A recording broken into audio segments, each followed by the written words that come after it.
The Bibb County budget is long and complicated. Hundreds of line items add up to the total budget of more than $160 million. But one of those line items consistently underperformed.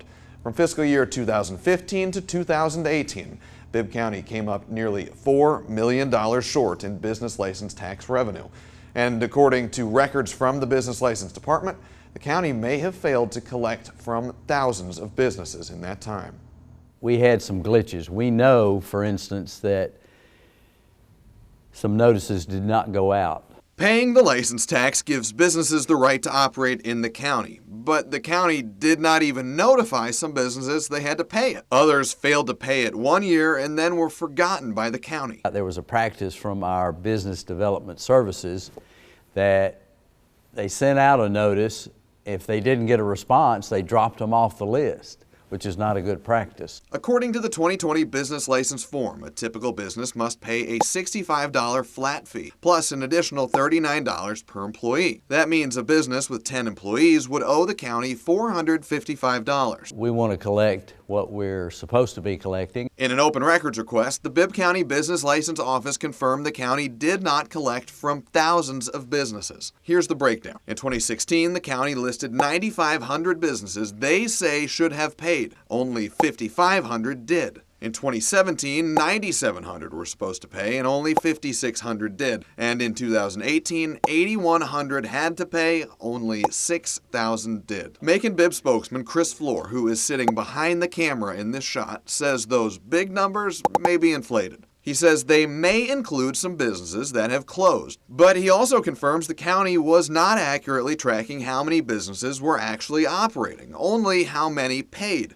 So knowing for sure how many didn't is almost impossible. They may not have gone out of business the previous year. They may have gone out of business 4 or 5 years prior. Or they could still be in business and just not paying. That's right.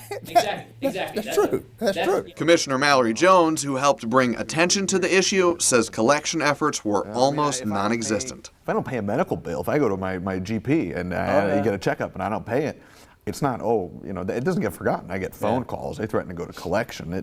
Why not do that with the county's money? Should have.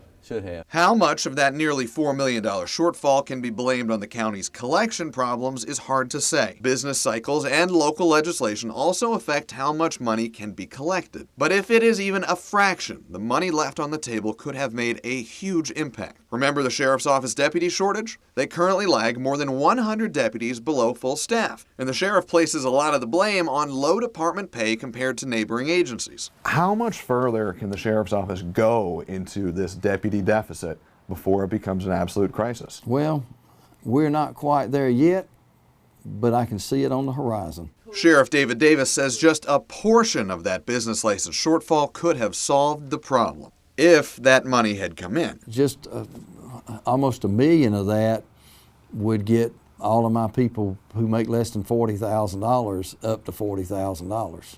And that's where we'd like to see our starting salary be. Bibb County Mayor Robert Rickert noted even if the entire business license shortfall was due to collection problems, that's still just about 2% of the entire county budget. But that is still significant. This money could have helped the county.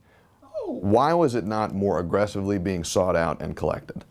We didn't realize the extent of the problem, I guess would be the fair answer. Rickert says the department responsible for collecting those taxes was overstretched after the county folded multiple roles into that office. Multiple leadership changes during the shortfall years made things worse. We've come to find out that was not the wisest combination to make. In hindsight, it's 2020, and we're in the process now of trying to separate some of those functions back out. Rickert, Jones, and others are now working to make the County Tax Commissioner's Office responsible for collecting that business license money. And County Commission recently passed an extended grace period for businesses to make up any unpaid business license taxes free of penalties. This year you have a one-time safe haven. And while the issue may be complicated, Rickert does not shy away from the blame. Who's responsible for this? Me.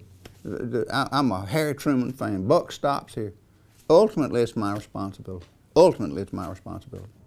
That grace period to pay back business license taxes lasts until June 30th of this year. Rickert says how much money comes in between now and then will be a good indicator of just how much revenue they actually lost. For 13 Investigates, I'm Zach Merchant.